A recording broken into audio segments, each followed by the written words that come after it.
Bisa nggih lancar. Oh, lancar. Mboten ngapunten maksudnya ngene lho Mas Gareng. Dalang niku kan satu malam duduk. Duduk ki biasane ki nek gak anyang-anyangan ki ya sembelit. Kang dua sak lawase. Nggih, Mbak. Mbak sinten? Mbak Evita dan Mas Dava. Mergo iki notane yo urung diklothok iki. 150.000. Jabang bayi. Yo buku iki ora ngobetan ya. Ora ngerti ya dadakan to rek. Dalam kondang Ponorogo mosok blangkon 150.000. Lah kok aku lak malih nom. Malih enom. Lah aku saya Napa? Nek aku tak kungkum yo awet nom. Nek jenengan kesuwen kungkume. Kungkume nak damel banyu asin to jenengan. Oh, malah dadi ndok asin. Sing perawan. Kula nggih. Nah, umpama sampean pikantuk yang randu mriki ya boleh kok. Boleh. Boleh 1, boleh 2, boleh 3. Awakmu iki pikantu ya tak dipilih sitok boleh nang Loh, seleksi. Zaman sekarang itu harus diseleksi. Para pria-pria itu di luar sana banyak yang tidak baik, mboten sedaya nggih. Tapi kula yakin ten rombongan iki sedaya baik.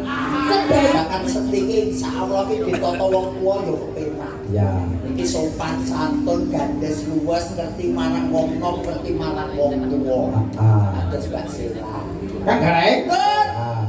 Sak krusek Kang Gareng. Iki siap. Iki coba presiden saking Tulung Agung. Ngomong kiprahe Kang Gareng. Iki sepote jaipongan Kang Gareng. Oke, siap. Kula tak dhisik iki bahaya.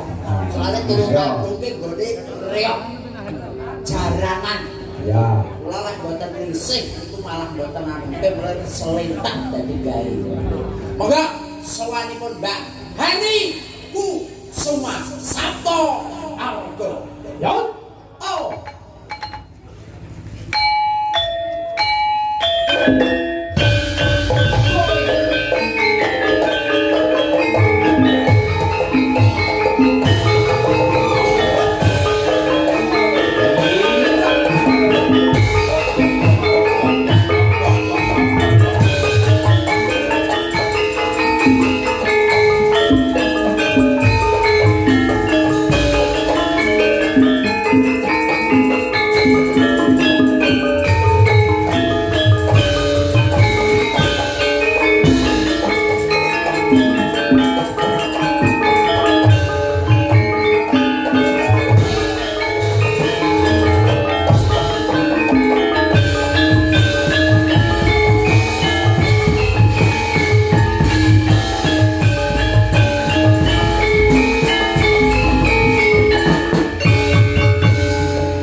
Wilujeng dalu Mas Gareng. Tak dalang. Nggih, Mbak Hani. Pripun pawartosipun? Alhamdulillah isih waras, Mbak. Tasih waras nggih, mboten semangat. Mboten. Ngapunten pipise nggih lancar. Oh, lancar.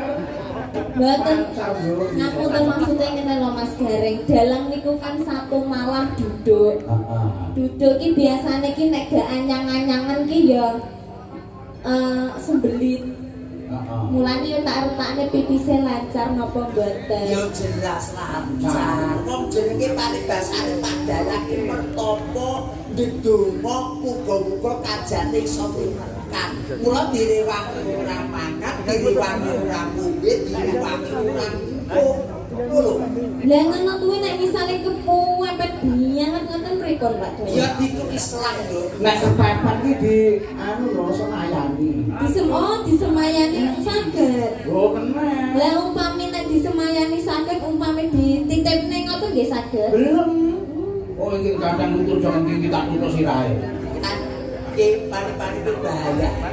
Lah cara dititipne ning bendahara ora masalah.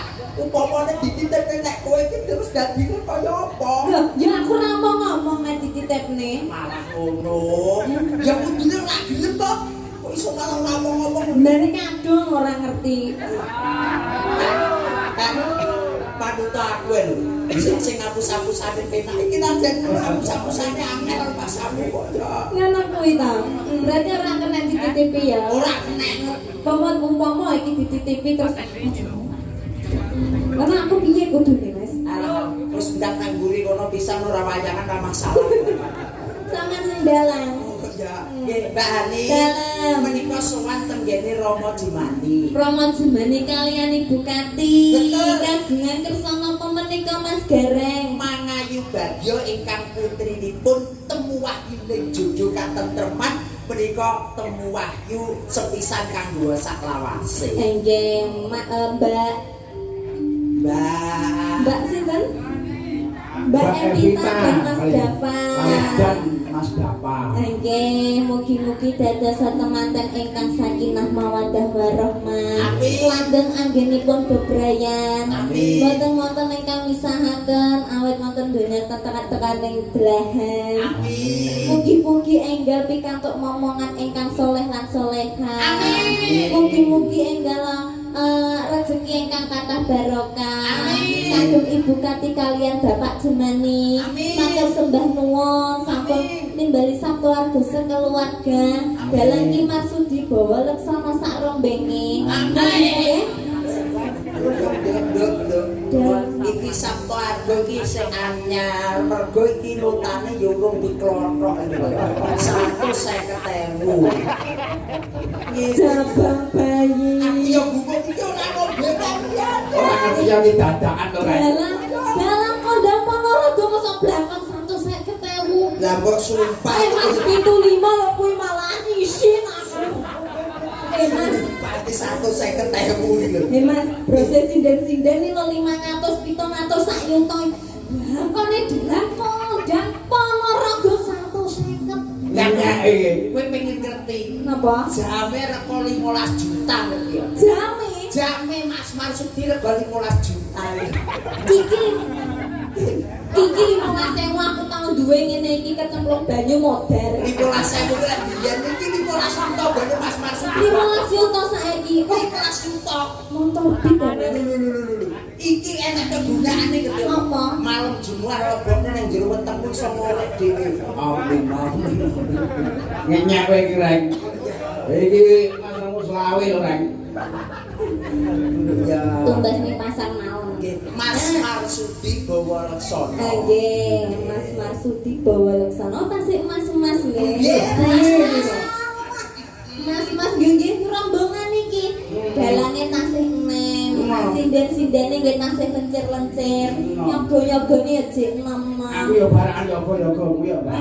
Oh nggih to. Niku saukuran iki. Ya rapi-rapi ra barakanku. Anu nyogo-nyogo. Roi wae kuwi. Ini kan anu to biasane ben malam suran ku ritual. Ritual. Jadi kaya sing nyuwun sewu sing usianya di atas 50. Kuwi iki kon prei dekem Mas ya. Kungkum. Kungkum sampai sewengi. Sewengi malam surna kuwi. Sesuk-esuk Mas. Apa nduk? Ngelungsuh. Aku lak Malih nom. Malih enom. Lah aku Salah ya. Napa? Nek aku tak kungkum ya awet nom. Nek jenengan kesuwen kungkume. Kungkume nak damel banyu asin to jenengan. Oh, malah dadi ndok asin. juga kaset. Napa? Kuwi dadi sosis bakar. Ngenyek kowe iki, Rek. Oh ya, Mbak Hani Kusuma. Hiburan iki. Apike kaya ngene terus sosis bakar. Oh, rupane kaya sosis Nggih, bakar. kantor kita sugeng dalu sugeng midhangetaken kagem sedaya sederek Bapak Ibu sekalian, Mas Adik, Mak De, Mbok De, warga masyarakat Ngrandu, Kecamatan Kauman, Sumaroto. Oh Sumaroto. Kauman Sumaroto Ponorogo. Ponorogo, mugi-mugi panjenengan sedaya tansah pinaringan sehat. Amin. Mugi-mugi panjenengan sedaya tansah pinaringan bagas lan kewarasan. Amin. Mugi-mugi panjenengan sedaya tansah pinaringan wilujeng rahayu. Amin. Sing utange akeh ndang lunas. Sing urung oleh jodoh ndang oleh jodoh. Sing rondo-rondo ndang oleh joko. Sing duda-duda ndang oleh perawan ping-ping. Sing Mbak Ani, Dalem. sing duda tak oleh. Oleh Sing Joko. Joko ndang oleh. Ndang oleh. Sampean tesih prawan. Kula nggih. Nah, umpama sampean pikantuk yang randu mriki ya boleh to? Boleh. Boleh 1, boleh 2, boleh 3. Apa iki piye to? Mosok arep kaya lawan brodoli. Ora lho, Mas. Ya wong bojomu wis siji tok nek seneng karo dulur randu ya ndang dipilih sitok boleh nang wong Loh, aku. seleksi. Zaman sekarang itu harus diseleksi. Para pria-pria itu di luar sana banyak yang tidak baik, boten sedaya nggih. Tapi kula yakin ten rombongan iki sedaya baik. Sedaya itu jujur, setia. Kowe ketok rombongane sing krasa kene lho, Mbak. Ados Mas Benggol niki aku kebiasaane lek tukang kendang iki kan pacare oke dosa. Zaman singgene niki mulai nang Mas Benggol ya langsung apa ten griyane pamit wangsul. Ora kok dadak mumpar mampir. Real to. Berani Dalam tukang son tukang son. Mahfud batine kok ngene, wong iki nyemoni aku. Lah aku marah ya tahun anu kok nemoni mampir ning ndi to Mas Dengi Mas. Pun takut layak tanggapan cek kapan ke ora mulai bocah nang kamu to. Eri lho sari. Mbak Hani. Dalam Menika wonten pamundutan nggih Mas Nggih. Marsudi. Jupuk kali kawontenan menika Mbak Hani kersanipun nembang. Nggih. Nah, monggo bebas Mbak Hani. Monggo bebas, pokoke engko sing penting aja ngantek lali jalanane didekne. Ah, jalanane tetepne. Nggih, wonten pamundutan napa mau? Tonolo. Ngono. Puspita niku artinya napa Mas? Puspito ki jaman biyen mereke pajar kek diinterne ngono kae. Puspita niku artinya Apa? perempuan nggih. Puspito ki ya pito ki ya kae jaman biyen sing Mosok ta? Puspita ki ya pus. Puspito iki keindahan, Mbak. Keindahan. Utawa keindahan. Kuwi jebule lek kowe ngartekne kuwi padha karo nggonku. Apa? Pus jepito. Ya ora apa-apa nduk wis nggih lagu wae. Kuwi lak tunggale susus bakar to.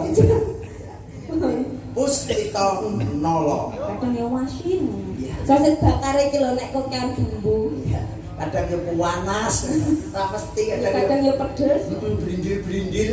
Kadang ya sok ireng gosong ngono. Kaya kegeden-geden nek bakar. Kadang kala ya malah gumedi mekar ngono. Ya sosok ya mungkret barang ya. Monggo Puspito nolo mungkret. Bocah kene kaya wis genah ta. Lho genakan niku namung teori to, Pak. Oh, teori. Teori mawon, prakteke nggih. Ayo. Monggo Puspito nolo Mas Benggol. Yuk. Ya, Puspito nolo. Ya, Puspito nolo rokok lintune Mbak Ani gimana, Mas? Oke? Oke, Jos? Puspito nolo, oke? Ya. Oke, tenang ya. Iki pokoke kabeh iki iso lho kan iki. Biasane musik ya ada, tapi malam hari ini khusus klasik. Oh, ngaten. Ah, iya. Oh, lah niki musisine tilem kok, Mas. Kowe ora turu ki, Dok. Kuwi topo. Topo ya. Iya. Monggo Mas Benggol, nggih, Puspito nolo. Yuk. Yuk. Iki kok jogetku piye? Jogetnya mesti kok enak. Ya, iki mesti ya Ya, betul kebagian sosis bakar. Karo ndok asin. Ndok asin. Iso-iso bakar wireng nek kampung. Kaya gosoknya gede-gede ku. Monggo pripun Mas Benggol napa digantos lintinipun? Oh, digantos anu niki buat teman-teman berdua. Ya, anu Lestari siap. Enggak, aku Puspito melayani susu Oke. bakar si gareng ki sing selawinan ewu wae. Pokoke sapa kene 2.500 kenyang ae. Beracun kowe wis jamu. Asep sipilis opo piye Mas ampun. Ayo Mas. Puspito nolo. Jare mau salep barang ya. Asli. Piye, Yo? Jogete yo.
Mas Gare. Nggih, dan luar biasa. Menunjukkan bahwa Golane.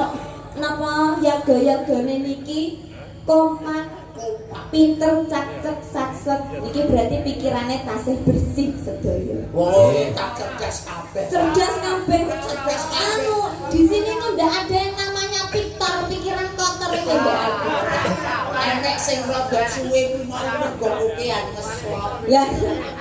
Kalau kuwi sampun nggih Pak Dalang nggih Mas Gare. Nggih, sembah nuwun Mbak Ani, Langga Rubin menika. Jadi, ampun karumiyin Mbak Andi wonten Oh nggih, panjenengan. Apa sak menika? Menika sakderipun wonten serat cobi kula waca rumiyin nggih Mbak Ani.